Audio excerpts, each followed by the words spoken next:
this time we're going to do a Spanish breakfast.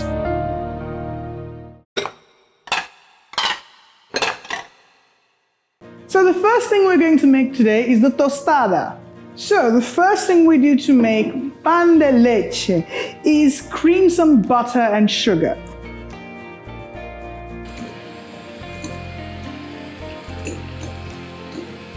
So when it is creamed well, we break in 2 eggs and we cream again. 16 grams of yeast and give it a light mix, not too much. And now we add milk. And now combine the whole thing together. To this, I'm going to add 400 grams of flour. And with my spatula, bring everything together until it forms a sticky dough ball. We cover this with some cling film and leave it aside for 30 whole minutes. So the next thing we're going to make is tomato compote. Add the tomato to boiling water and leave it there for 1 minute. And now we take it out from the boiling water and immerse it immediately into cold water. Peel off the skin. And now we concassed the tomato. So I've already done that to about 10 tomatoes and reserved the juice and cut them up nice and fine into this. And I have slivered about 20 cloves of garlic. On a high flame, place a skillet or a pan, and we put generous amounts of Spanish olive oil. Add your slivered garlic. When the garlic is nice and cooked and not too brown or burnt, we add in all of the tomatoes. It's a lot of tomatoes. Tomato compote can be stored very easily. So even if you make a lot, it can last you up to a month in an airtight container in the fridge. So why not? When the tomatoes are considerably reduced in the pan, we add salt, so how much we want, a little black pepper, some dried mixed herbs. So we cook it further. As it comes together, I also add about a teaspoon or 2 of malt vinegar. Now that this is reduced, take it off the flame and pour it into this little vessel. There it goes. Now that we're done with the tomato compote and our dough has risen triple in size, it's time to knead it a little bit before we shape it. Going to rub some oil on my hands, a little bit of oil on the surface, and knead.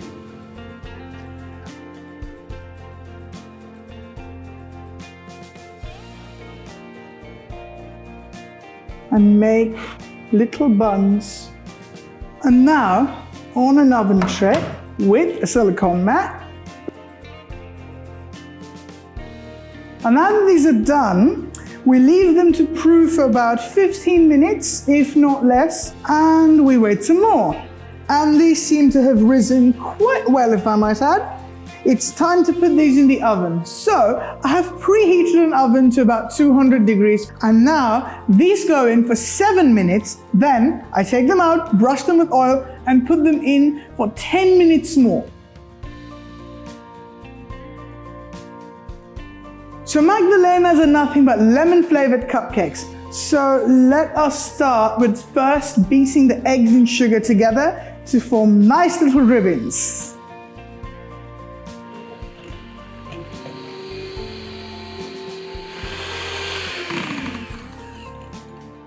To this mixture, we add melted butter and mix some further. 2 teaspoons of vanilla, 2 tablespoons of milk.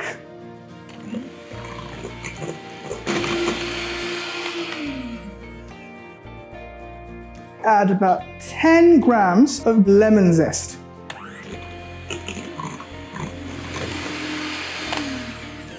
To this we add about 115 grams of flour, baking powder, salt.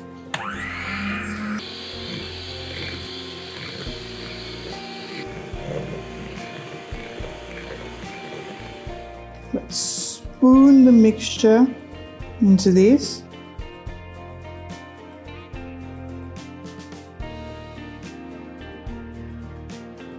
So now, these go back into the oven, 180 degrees, 20 minutes. So browned beautifully. Just lightly dip these into some lemon juice so that they have a good acidity and moisture. So now we make the famous Spanish churros. So for making churros, we put a 475 ml of water in a pan, 6 grams of salt, 60 grams of sugar, and we add butter. We let all of this heat. So when the water is boiled, we add the flour and mix until it all comes together. When it all forms a ball and comes together and it's quite dry, and pour it into a ball. Spread it around the sides so you thin it out everywhere so that it cools faster. And now before we add the eggs, we leave it to cool. Now that this is cooled down, we have to mix the eggs in this dough with a spatula, one by one.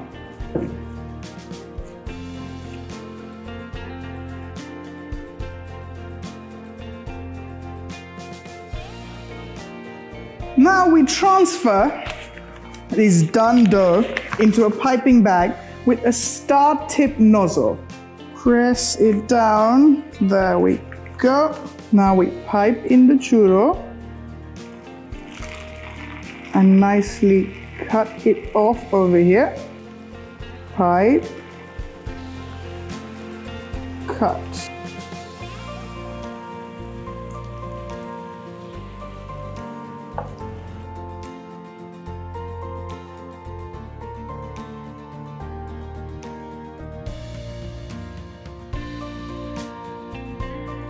When your ridges are nice and brown, but not too brown, take it off and put it on a piece of absorbent paper to get the excess oil off.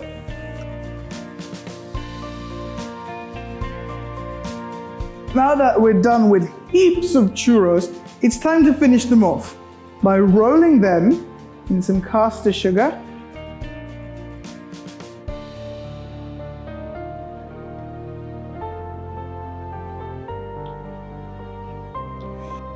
So here you have it, a Spanish breakfast. Have a good meal, guys.